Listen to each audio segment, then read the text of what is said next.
কেমন আছেন সবাই? আমি আজকে আপনাদের একটা নতুন রেসিপি নিয়ে এসেছি। এটার নাম হচ্ছে মাটন দো পেঁয়াজা।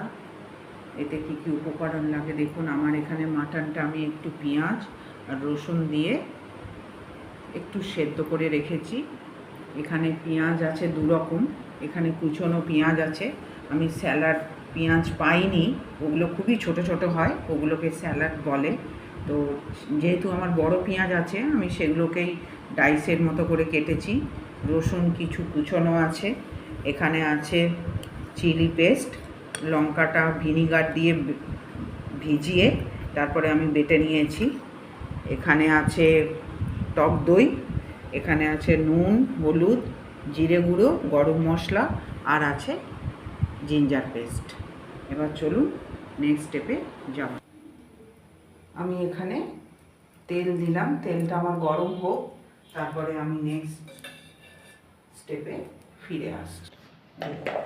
আমার এখানে তেল গরম হয়ে গেছে, আমি এবার এগুলোকে পেঁয়াজগুলোকে দিয়ে দিলাম। এগুলো আমি পরে দেবো, আগে এটা ফ্রাই হোক খানিকটা।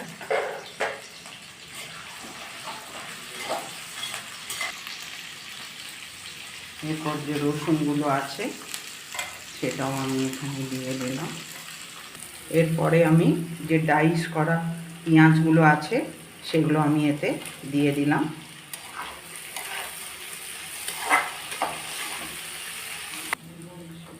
দেখুন আমার এখানে পেঁয়াজগুলো ভাজা হয়ে গেছে। এবার আমি আটাটা দিচ্ছি। এখানে হলুদ, নুন, জিরে গুঁড়ো, গরম মশলা, ওটাও আমি এখানে দিয়ে দিলাম।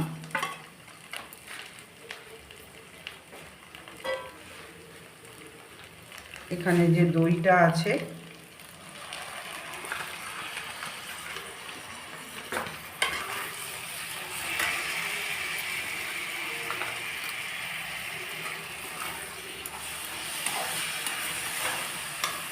আর এইটা যে রেড চিলিটা আমি ভিনিগারে ভিজিয়ে যেটা আমি করে রেখেছি বেটে একটু তেল দিয়ে, সেই পেস্টটাও আমি এখানে, এই চিলি অয়েলটাও আমি দিয়ে দিলাম।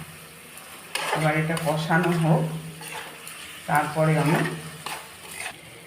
এরপরে আমি এখানে যে মাটনটা আছে ওটা আমি এখানে এবার দিয়ে দিলাম।